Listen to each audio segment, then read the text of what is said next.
Thank you, Orisa, honorable guest participants. So let me start from expressing my gratitude to all our international partners, donors, and international community for being with us. And the host, and of course today, and when we are also joining with greetings to the American nation celebrating the 1st of July. Also, I think it's really important to see, like we've seen Rammstein coalition leading with the US, a second wider than Rammstein coalition to help Ukraine to rebuild back better. And I would like to wish the coalition of more than 140 countries which adopted the UN resolution when the full-scale escalation started, and in UN there was big resolution. So I think the success of Ukraine is geopolitically important for the whole world, because Ukraine victory is a powerful signal to our authoritarian regime in Indo-Pacific region. Also, Ukraine victory is a part of window of opportunity for Moldova, Georgia, and Belarus. So this is why, let me start from geopolitics, because trust matters, and the more we receive from our partners, especially weapons, because all our activists, they became experts in javelins, HIMARS, NASAMS, Abrams, Leopards, and all heavy artillery, because the more and faster we receive heavy artillery, the safer world will become from devastation, which will stop at Ukrainian territory and not moving beyond. So I understand that probably it's not the right time to talk about weapons, but faster Ukrainian victory, faster we will start our reconstruction. So this is first message. Second, it's about trust.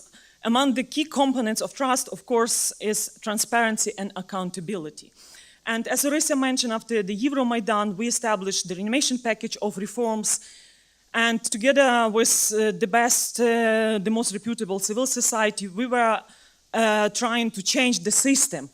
Probably we were not successful because we couldn't avoid, together with the government, the full-scale war, and together with international community, because the success would have been happen if we could prevent the full-scale war, genocidal war in the 21st century. So I think it's really important by now preparing the recovery, reconstruction, rebuilding plan, because it's another powerful signal to totalitarian regime. But coming back to the role of civil society.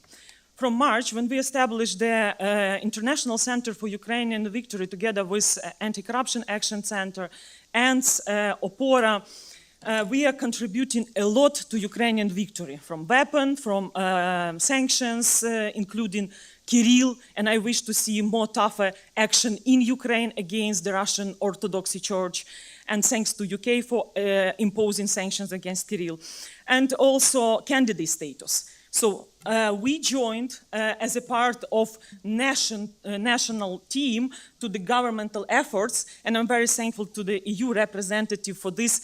Also, I would say a geopolitical decision, because Ukraine is not considered anymore as a buffer zone. It's now, and I hope in the future, member of the EU. But now our key mission is to monitor the political leadership of our country, the implementation of statements. And what I would like to see, the faster appointment of head of special anti-corruption prosecutor. And actually, I don't understand what is the reason why country still hasn't appointed this, because I think it's key. Also, if we are talking about trust, we are talking about billions or even trillion to rebuild our country. So trust is key. So these 7 important criteria, we will, since we contributed a lot, that country received candidate status, now the civil society will contribute a lot to implement the roadmap and actually to prepare for next stages and to become a membership of the EU.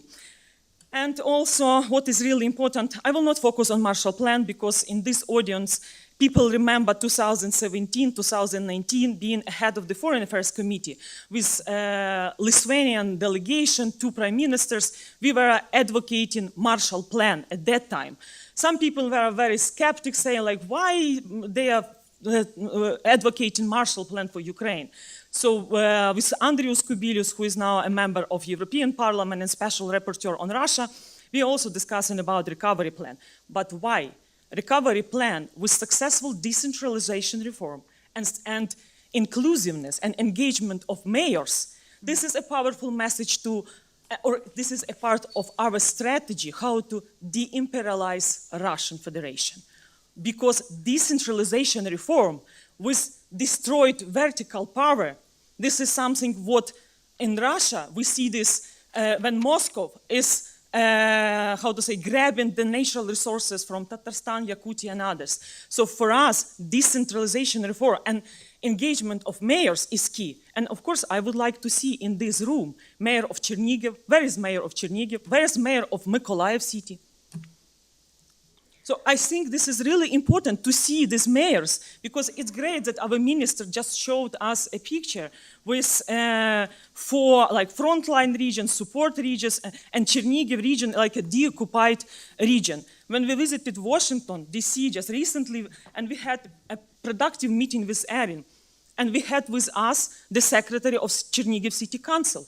And he was the one who mentioned all the problems that Chernigiv city is now facing, preparing to the winter season. So I think this is important that representatives of communities, they are taking ownership and telling about their problems. I see the mayor of Lviv over there, he just entered at the back of the room. We were just talking about mayors. Welcome. So, and why? So we have at least one mayor here, Hanna. Well, that's great. You saved the conference, you know, thanks very much. But I think still, with all love we have to Lviv, and I'm from Lviv, but actually Ukraine and all regions is not just Lviv. I think Poltava, Chernihiv, Zhytomyr, and all donors also have to refocus their visits and pay attention to Volyn, Lutsk, and others, which is really important. And let me finish. So why the visits of mayors to different European cities is so important. For example, Rotterdam, which was destroyed after the World War II.